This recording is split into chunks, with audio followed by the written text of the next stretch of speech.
네, 슬기로운 라디오 생활 이어서 우리의 언어의 품격을 더해주는 시간이죠. 슬기로운 언어 생활 시간이고요. 오늘은 고려대 국어국문학과 교수 신지영 씨와 함께합니다. 안녕하십니까? 안녕하세요.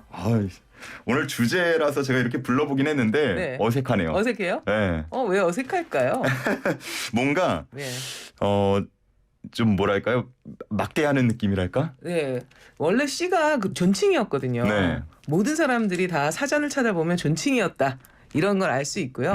실제로 그 존칭으로서 시가 계속해서 사용되고 있다가 지금은 온도가 좀 달라졌죠. 신지영 씨 그럼 왠지 하대하는 거 같고. 네, 뭔가 막 부르는 것 같은 느낌이 좀 그런 들고요. 느낌이 들죠. 그래서 하는 의미인데 우리 네. 신지영 씨 네. 화면 왼쪽으로 조금 와주실까요? 네, 이렇게요. 네. 이게 아무리 해도 입에 안 붙어요. 안 붙어요? 네. 호칭이라는 게 그렇습니다. 한 번 익숙해지면 계속해서 그 관계를 또 의미하기도 하고 이러다 보니까 한 번 익숙해진 호칭은 바꾸기가 굉장히 어렵죠. 이게 뭔가 그런 것 영향도 있는 것 같아요. 네. 우리가 항상 저한테 반말을 하던 네. 선배나 아니면 회사 그 상사가 네. 현웅 씨라고 할 때 오히려 더 무섭거든요. 그럼 어떻게 해야 되죠? 그냥 차라리 반말을 해줬으면 좋겠는데 꼭 뭔가 지적하거나 네. 좀 문제가 있을 때는 현웅 씨 이리 와보세요. 오히려 존대를 하더라고요. 네. 그래서 좀 이렇게 된 게 아닌가 싶기도 하고요. 그럴 수도 있지만 한국어 일단은 우리가 언어 생활이니까 일단 한국어의 특징부터 생각을 해볼게요. 왜 한국어는 이렇게 호칭과 지칭과 이런 게 너무너무 복잡하거든요. 예. 왜 그럴까? 유교 문화 여기서부터. 때문이 아닐까요? 유교 문화 때문이 아니라 그 언어 때문입니다. 언어 때문인가요? 언어 자체에 문제가 있습니다. 언어 자체에 어떤 문제가 있냐면요.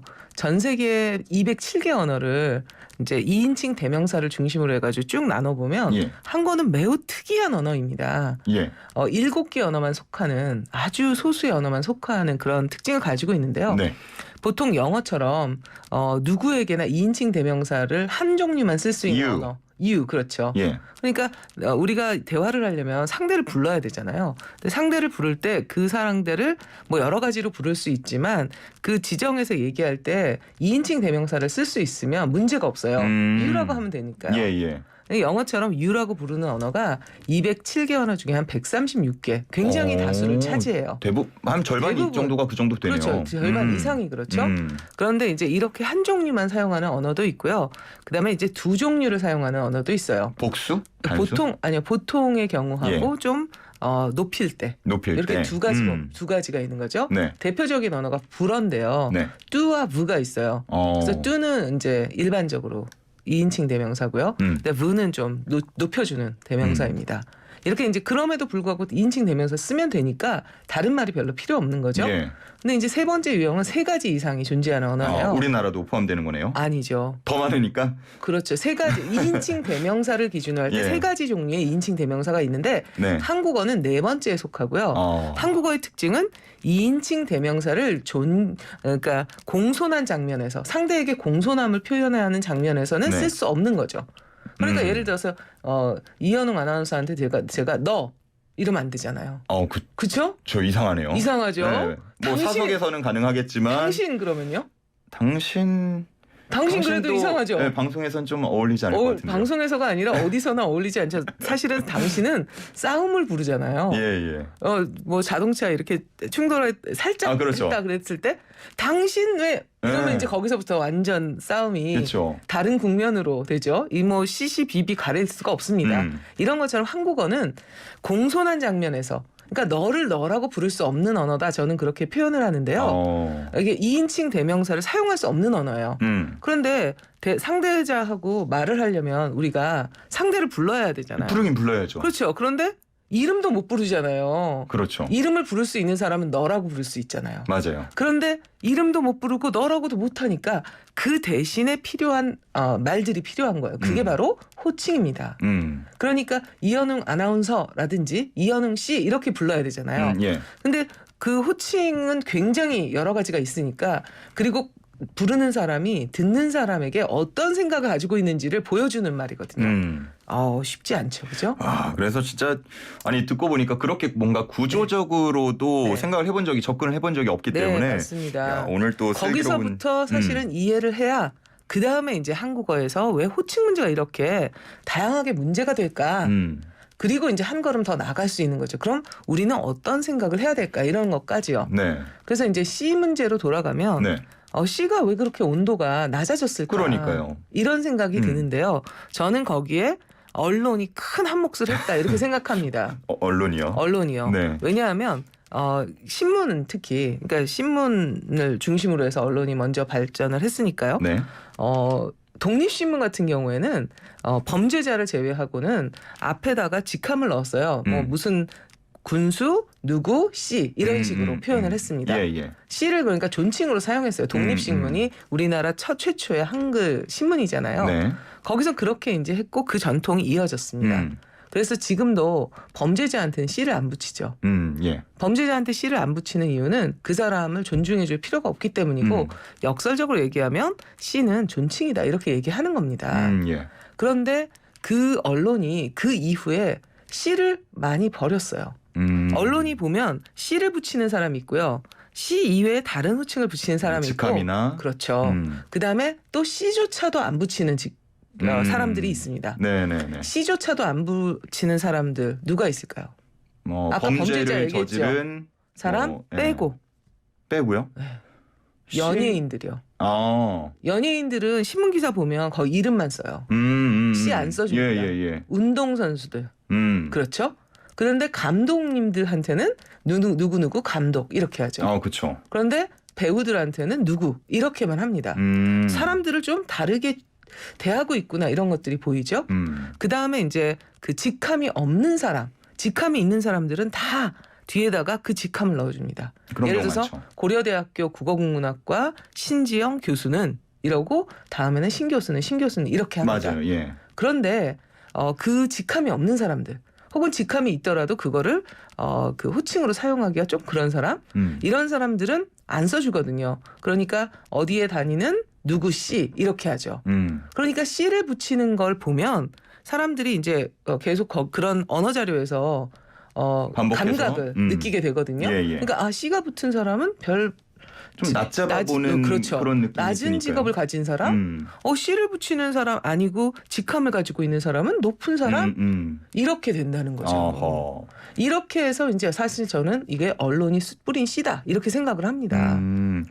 언론이 그 씨를 뿌려놓고 다시 제가 여기서 지금 해결법이나 이런 걸 논의하려니까 좀 민망하긴 한데. 네. 예. 어쨌든 생각해보니까 그런 게 있어요. 저희도 무언가 글을 쓰거나 기사를 쓰거나 할 때도 그렇죠. 마찬가지거든요. 네네. 이게 익숙해져 버린 거예요, 네네, 이제는. 그렇죠. 그래서 누구누구 배우라고 하는 건 이상한데 누구누구 감독 이렇게 말하는 건 또 그렇죠. 괜찮고. 왜냐하면 그게 우리가 관습적으로 언어라는 건 관습적으로 이렇게 해가지고 우리가 앞세대가 뒷세대에 가르쳐주고 또 이게 이어가거든요. 그렇지만 이제 앞에서 만들어져 놓은 관습이 좀 이상하다. 그럼 그거를 좀 바꾸자 이렇게 해서 바꿔가기도 하잖아요. 그런데 이렇게 언론이 그런 씨를 뿌려가지고 씨의 온도가 굉장히 낮아졌잖아요. 그러다 보니까 사실은 최근에 있었던 문제도 있었잖아요. 예. 네. 논의를 좀 이제 좁혀 가볼 텐데 네네. 방송에서 대통령 부인 김건희 씨라는 표현이 네. 이제 한 방송인 통해서 사용이 네. 됐고 네. 시민단체가 인격권 침해라면서 인권위에 진정을 하기도 했어요. 네. 대통령 부인 김건희 씨. 네.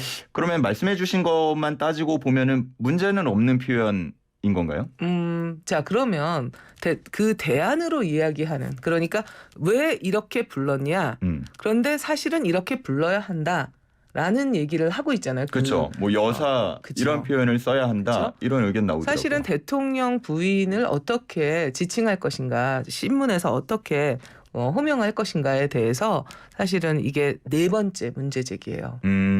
처음 문제 제기가 있었던 건 1999년입니다. 그럼 벌써 23년 전이네요. 그렇습니다.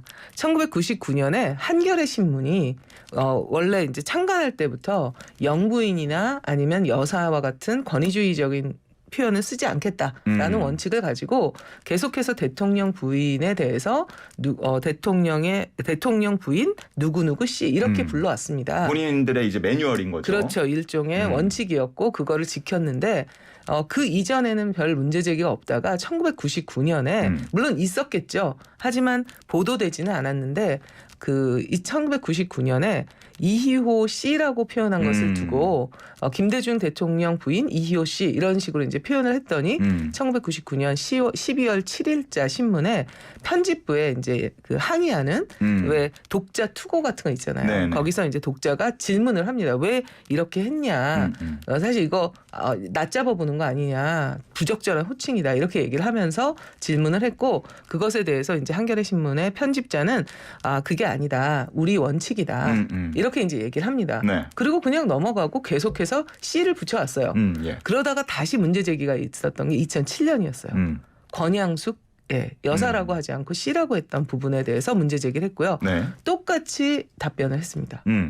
그리고 세 번째 문제 제기가 2017년 김정숙 C 논란이었습니다. 예. 그래서 이제 이번에도 똑같이 대응을 하려고 했는데 결국은 한겨레가 여러 이제 문제 제기를 받고 이 C에 대한 감각이 달라졌다. 그래서 우리는 C를 포기하고 이제 여사를 쓰겠다. 이렇게 바꿉니다.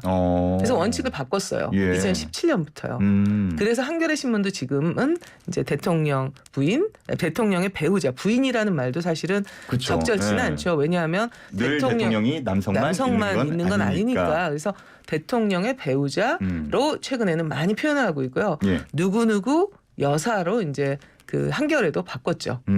자, 그런데 저는 예. 여기에서 우리가 C냐 여사냐를 논란의 대상으로 삼으면 절대 안 된다고 생각합니다. 사실 더 논란의 대상이 되는 것은요. 예. 왜 여사냐입니다. 왜 여사냐? 예. 여사라는 대통령의 부인이랑 같은 그 뉘앙스인 건가요? 아니 왜 여자에게 존칭의 호칭으로 여사라는 표현을 쓰냐는 거죠. 왜 대통령의 부인을 이름 다음에 여사라고 붙이느냐. 여사라는 호칭이 적절하냐. 예. 여기서부터 한번 가보자는 겁니다. 그래야 좀 더 생산성 있는 논쟁이 되지. 이건 C냐 뭐 여사냐는 그 여태까지 왔던 것들을 보면 감정 싸움이에요. 그렇죠. 받아들이기 나름이니까요. 그렇죠. 그래서 그것에서 벗어나 보자. 그 이면을 생각하자는 겁니다. 그러니까 왜 여사냐? 왜 사실은 김건희 라는 그 인물은 만약에 김건희라는 인물이 아니고 그 남성이었다. 예. 대통령이 여성이고 만약에 배우자가 남성이었다. 그러면 그분은 어떻게 돼야 될까요? 어떻게 표현해야 될까요? 남성을 예를 들어서 높여 부르는 신지영이라는 사람이 있는데 네. 저희 남편의 이름이 있어요. 네. 그러면 신지영 대통령의 배우자 예를 들어서 이현웅이다. 그러면 이현웅 그다음에 뭐라고 써야 되죠? 저는 떠오르는 거 이제 부군. 그 적절하지 않죠. 뭐 이런 네. 거밖에 떠오르지 않는데 적절한 호칭이 없습니다. 왜냐하면 그런 역사가 없었기 때문에 그걸 부를 말이 없는 거죠. 그렇다면 어떻게 쓸까요? 뭐 대통령 배우자 누구누구 씨 혹은 네. 뭐 그 사람이 갖고 있는 직책? 그렇죠. 네. 그런데 김건희라는 분은 직책이 없었나요? 대표 있었죠. 그렇죠. 네. 지금은 아닐 수도 있지만 그런 경우에 전 대표 이렇게 써주거든요. 네. 왜 그렇게 부르지 않고 C냐 여사냐 특히 여사를 붙여야 된다라고 생각할까요? 그럼 여사라는 말에 대해서 좀 얘기해 볼게요. 여사라는 말은 사전 찾아보면 많이 아시겠지만 결혼한 여자를 높여 부르는 말 예. 혹은 두 번째 뜻이 뭐냐면 사회적으로 이름이 난 사람을 부르는 말. 예. 성별 없이요? 성별 없이가 아니라 여성 중에 이름이 난 여성을 부르는 말이었어요. 네. 자, 그럼 이 말 언제부터 어떻게 쓰였을까? 요 얘기를 장담하고 그것에 대해서 여러분이 생각해보는 시간을 가지면서 마무리를 하면 되게 좋을 것 같은데요. 좋습니다. 네, 이 말은 사실은 일본에서 온 말이에요. 원래는 중국에 있었던 말이고요. 예. 중국에서 후궁의 여러 가지 기록이나 이런 거를 돌봤던 여성 관료를 지칭하는 말을 이제 그 여사라고 했고요. 그것을 일본이 번역을 하면서 1750년대 영국에 있었던 블루스토킹이라는 그룹이 있었어요. 네네. 사교 모임인데 여성들이 대체로 뭐 관심이 없었던 정치라든지 문학이라든지 이런 것들을 몬테규 부인이 그런데 관심이 많아가지고 여성들 클럽을 만든 거예요. 그래서 독서 클럽 같이요. 그리고 토론하는 클럽. 네. 그러니까 사람들이 보기에 여자들이 저렇게 모여서 저런 거를 해? 이렇게 이제 이상하게 생각했는데 더욱이 그 그룹의 사람들이 그 당시에는 거의 일반적이지 않았던 파란 스타킹을 신었대요. 그래서 그래가지고 블루스토킹이라는 그런 사교 모임의 이름이 됐다고 합니다. 이거를 이제 일본에서 1880년대 정도에 이제 번역을 하면서 이거를 이제 이 사람들을 여사라고 부르기 시작한 거예요. 그래서 결혼한 여자를 높이거나 사회 저명 인사를 얘기할 때 여사라고 한 거죠. 네. 그래서 그게 1906년 우리 문헌에 처음 나타나는 건 1906년이에요. 태극학보 2호에 나타나는데요. 거기서 이제 여사라는 말이 나타납니다. 그래서 그 이후에 우리나라에서는 결혼한 여자를 높여 부르거나, 그러니까 특히 남자가 이제 유명 인사일 때 누구의 부인, 누구 여사 이런 식으로 표현하는 전통이 생겼고요. 예. 또 하나는 이 사람이 이제 사회적인 그 직업을 가지고 있는 여성이 별로 없었잖아요. 사회적으로 이름난 여성도 별로 없었죠. 이런 사람들을 이야기할 때 여사라는 말을 썼어요. 머릿속에 딱 떠오르죠. 그 당시에는 국회의원도 여사였어요. 박순천 당대표였는데 박순천 여사. 뭐 총장도 마찬가지고요. 그다음에 장관도 마찬가지였습니다. 최초의 장관이 임영신이라는 분인데 네. 임영신 여사 이렇게 표현을 합니다. 신문에서. 자, 그렇다면 지금 온도로 되게 이상하죠. 그렇죠. 추미애 여사 이렇게 하면은 난리 날 것 같은데요. 그렇죠. 네. 그런데 재밌는 거는 왜 그 여사가 계속해서 지금 우리에게 누구의 부인을 높이는 말로 그 사람의 직책이나 직업과 이런 건 무관하게 쓰고 있느냐. 과연 이 여사라는 말을 쓰는 게 2020년 현재 맞는 거냐. 이 문제를 먼저 생각해야 된다는 겁니다. 야, 이거는 저는 단순히 이번 논란을 보면서 뭐 여사가 맞냐, 씨가 맞냐, 그 어원을 따져야 된다 이렇게만 생각했지. 네. 방금 말씀해주신 쪽으로 접근을 하진 못했는데 오늘 또 새로운 접근법에 대해서 말씀을 해주셨습니다. 저희가 시간이 이제 거의 다 됐는데 그렇죠. 끝으로 정리하는 말씀 좀 들어볼까요? 그러니까 이제 두 가지를 생각해 보자는 겁니다. 첫째는 왜 우리는 씨에 대해서 이렇게 비칭처럼 생각하게 되었을까? 존칭임에도 불구하고. 그러니까 이제는 우리가 씨로 만족해도 하면 안 될까? 이런 생각을 해보고요. 소모적인 논쟁은 피하고 두 번째는 여사라는 표현에 대해서 이제는 여사라는 표현을 쓸 때가 아니다. 시대착오적인 호칭이다. 좀 오버하면 일제의 뭐 잔재라고 볼 수도. 그거는 뭐 일제 잔재다 그거를 떠나서 여성에 대해서 우리가 어떻게 바라보고 있는가를 생각해 보자는 겁니다. 그러니까 독립적인 인격체로 보는 거냐, 누구의 부인으로만 보이고 있는 거냐. 라는 생각을 해보면서 우리가 슬기롭게 언어 생활을 하면서 슬기로운 사회생활을 해야 되지 않을까라고 생각합니다. 알겠습니다. 아마 청취자분들도 단순하게만 생각했던 걸 넘어서 좀 더 생각을 열어주는 그런 좀 인터뷰가 되지 않았을까 이런 생각을 해봅니다. 오늘은 여기까지로 정리를 해보겠습니다. 감사합니다. 감사합니다. 네, 고려대 국어국문학과 교수 신지영 씨였습니다. 네.